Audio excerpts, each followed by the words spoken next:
bom que você está aqui conosco no programa Independente. O assunto que a gente vai tratar hoje são meninos de ruas e as drogas. Quais são as consequências que as drogas trazem para esses meninos de rua? E para falar sobre isso, está aqui conosco a Lúcia Isdóia. Ela é diretora do Instituto Padre Haroldo e do programa Além da Rua. A Valéria Loschi, que é a coordenadora técnica, gestora técnica do programa, e a Maria Lígia Nogueira Rodrigues Alves, que é assistente social do Judiciário da Vara da Infância de Campinas. Quanta história vocês devem ter, hein? Muitas. Meu Deus do céu, muitas histórias. E junto com a gente também estão os jovens do Ágape, do Grupo Ágape, que sempre tem perguntas, né? Hoje vocês estão cheios de perguntas para as meninas, né? Que eu acho que a curiosidade de saber, uma pergunta que eles estavam fazendo enquanto a gente estava, antes de começar o programa, era, mas esses meninos ficam na rua? Como que os meninos ficam na rua, né? E eu começo fazendo essa pergunta, Lúcia, né? Às vezes tem esse preconceito, né? Mas os meninos estão na rua por quê? Mas muitas vezes não tem família, não tem pai, não tem ninguém, né? Por isso que eles fazem essas escolhas. Sandra, a gente lida com uma realidade muito difícil, porque a gente não são meninos da rua, são meninos em situação de rua. Eles estão na rua por um motivo muito grave. Eles não foram atrás da droga. Eles fugiram de uma situação muito difícil na sua casa. Fugiram de situações de violência doméstica, de abuso, de falta de proteção, de falta de cuidado, de falta de escola, de falta de saúde. São meninos que vêm muito sofridos. A droga entra quase que como um anestésico, como um alívio para esses meninos. A Valéria trabalha há muito tempo, a Lígia trabalha há muito tempo com essa realidade. Acho que tem muitas histórias que a gente pode contar, são muitas histórias de sofrimento. O Padre Haroldo entrou nessa realidade porque andava de bicicleta na rua e via os meninos jogados na rua. Há muito tempo também, essa situação. E isso não é um privilégio de Campinas, ou falta de privilégio de Campinas, né? Isso é fruto da modernidade. De uma modernidade que traz para a gente muita falta de cuidado, muito descaso com essas crianças, muita miséria. Na verdade é essa, a gente está vivendo um momento do país de falta de olhar para essas crianças. A gente fala muito em punição, mas a gente fala pouco em cuidado. Uma escola de verdade, a escola que eu tive, estudei em escola pública e tinha uma boa escola, era uma escola que eu gostava de estar presente. Com certeza. E Valéria, a gente está falando de menino de rua, criança de rua, né? Nós estamos com uma plateia aqui, os meninos têm 13, 14 anos. A gente está falando com uma idade ainda inferior a isso ou é essa idade?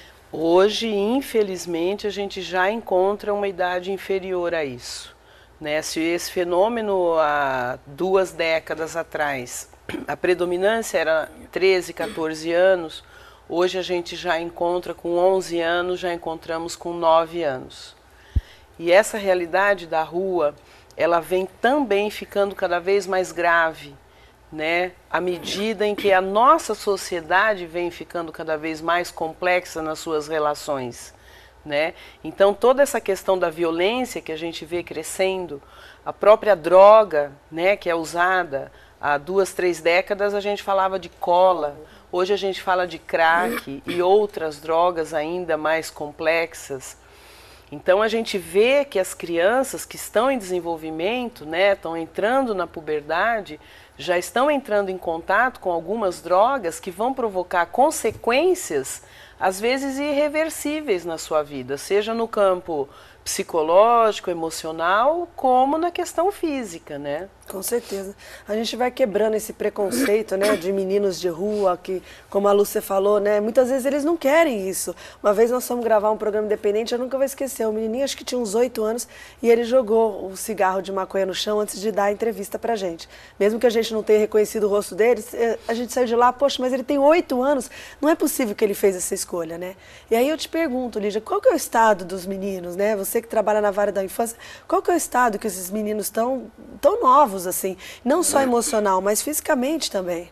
Então, falar de meninos e meninas em situação de rua é falar de crianças cercadas de omissões por todos os lados, né? Falhou a família, a escola, o poder público, a comunidade, né? Essas crianças ficaram sem essa proteção. E o que seria para uma infância cuidada? O espaço privado é garantia de direitos. para essas crianças, o espaço público apresenta uma alternativa falsa de que ali ela encontrará retaguarda, né? E a rua é um espaço almejado para uma fuga de uma situação de não cuidados. Então a gente costuma dizer que as crianças em situação de rua, elas são a ponta de um iceberg de toda uma infância que hoje não é cuidada.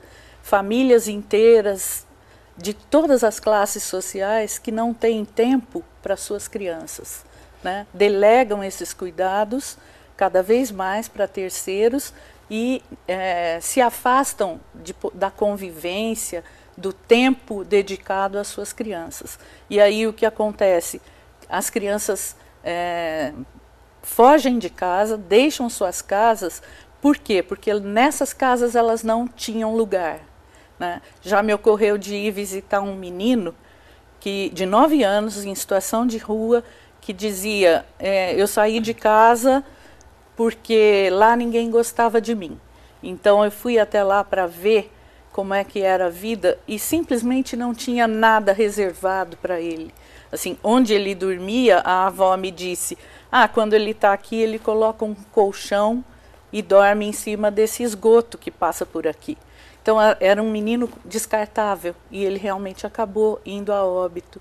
Então as crianças, elas são expulsas de casa, literalmente. E aí expulsas da escola, que a escola não as recebe, não contempla suas necessidades emocionais, afetivas, né, de aprendizado, e elas vão sendo empurradas. E aí o que acontece é que o grupo social que as acolhe são grupos sociais negativos, e elas vão ganhando pertencimento aos grupos de crime, de uso de droga, de tráfico, né?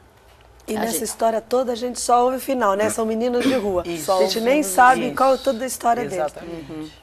Eu tenho certeza que vocês têm uma pergunta para elas. Eu gostaria de saber se esses meninos de rua, que não têm apoio da família, se tem alguma recuperação para eles, alguma coisa assim. Então, o nosso trabalho vai nessa linha, né? Nós, no Instituto Padre Haroldo, temos lares, né? Lares institucionais. E segundo o que a Lúcia, a Lígia, a gente estava falando, então é importante ficar claro que eles não escolheram a rua, eles escolheram não estar naquela família que de alguma forma os violentava. Qual é o nosso trabalho? É ajudá-los a estar nessa sociedade que nós pertencemos de outra forma. Porque quando eles vão para a rua, eles acabam encontrando esses grupos, né? Hoje a gente fala do tráfico, que de alguma forma exerce uma proteção para ele. Então ele saiu de casa, ele vai para a rua, ele encontra um grupo que infelizmente acaba protegendo. E infelizmente ele acredita que aquilo vai ser bom para ele porque é quem ele encontrou para proteger. Ele ainda é criança, ele está entrando na adolescência, ainda não consegue pensar no seu futuro, está pensando no aqui e agora. Por isso que a gente diz que ele vive uma ilusão de liberdade. O nosso trabalho é ajudá-lo a estar nesta sociedade de uma outra forma. Agora, o principal de tudo isso, gente, é o afeto. É o amor e é o afeto. Foi disso que ele foi privado, foi isso que a ausência disso que fez com que ele fosse para a rua. Então, nosso trabalho começa pelo afeto. Claro, somos técnicos, profissionais, a gente entra com uma série de proposições. Quando a Lígia traz a questão da escola, todos os meninos que atendemos já passaram pela escola, mas foram tidos como de difícil manejo, com dificuldade de aprendizagem, com comportamento difícil, acabaram sendo expulsos da escola. Quando na realidade isso deveria representar um sinal de que aquela criança tinha algum problema, porque não é natural uma criança ser agressiva, por exemplo. Mas a gente não consegue fazer a leitura desses sinais no tempo suficiente para já entrar com uma intervenção.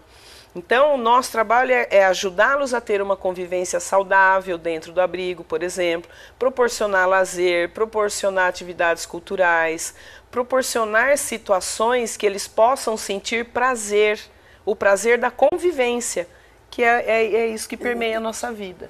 Outra questão muito importante, Sandra, é o cuidado com a família. A gente tem um cuidado muito próximo de estar junto à família para uma tentativa de retorno a essa família, que nem sempre é possível. Se a família é muito violenta, a gente não consegue. Então a gente tem que trabalhar para que esse adolescente tenha autonomia e uma vida saudável. Mas se a família é possível ser trabalhada, a gente vai cuidar também dessa família, tentando fazer um laço social mais forte, mais consistente, mais próximo da justiça, mais próximo de valores que são os valores que a gente acredita e que as famílias também acreditam, mas que perderam, né? Perderam a esperança, né? E muitas vezes nem aprenderam, né, Lúcia? Nem aprenderam, porque daí você vai falar, mas por que o filho é assim? Aí você vai conversar com o pai, foi o que ele teve também, né? Vocês do Grupo Ágape, né? Vocês têm um grupo que se encontra durante uma semana à tarde como um grupo também preventivo. E esses meninos que não têm isso em casa, não têm isso em lugar nenhum? A gente tenta passar o valor da família no grupo. Por isso que a gente fala, o Grupo Ágape não é só um grupo de jovens da paróquia Nossa Senhora das Graças, é uma família. A gente se trata como uma família, tentando passar o valor da família, porque acho que uma família ela bem estruturada, ela ajuda qualquer jovem. Vocês estão aí, vocês sabem nos Sem dizer dúvida. isso. É importante falar da família, né? Porque a gente não pode pensar só naquela família que é a mãe, o pai e os filhos, né? Dentro do nosso abrigo, por exemplo, o que a gente busca? Que esse grupo se ajude, que esse grupo consiga conviver de forma cooperativa. E isso pode ser uma família também. Com certeza. Né? Qualquer espécie de oportunidade que a gente consiga oferecer para que eles se desenvolvam enquanto pessoas. A gente está falando de valores. Né? Parece que hoje em dia ficou ultrapassado falar, né, de família, de valores, de respeito, de cooperação, de respeito ao mais velho. Mas, infelizmente, é isso que a gente vem perdendo e é isso que exatamente está fazendo falta. É a base de tudo, É né? a base de tudo. Se a família sempre foi a base de tudo, ela continua sendo a base de tudo. E a nossa sociedade hoje, do meu ponto de vista, está sofrendo por isso. Porque as famílias, de fato, estão mais ausentes, né? A mãe e o pai estão cada vez mais fora de casa.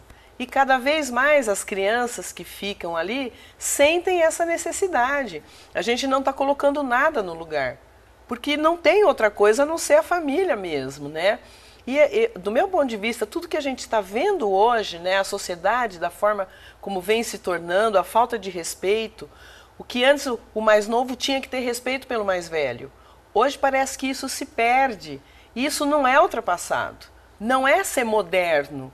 Né? A gente está perdendo valores que ajudavam a constituir o sujeito. E esse sujeito bem constituído ajudava e colaborava para uma boa sociedade. Mas às vezes me dá uma sensação, sabe, gente, de que a gente está percebendo que a gente está perdendo. E por isso nós vamos conseguir resgatar.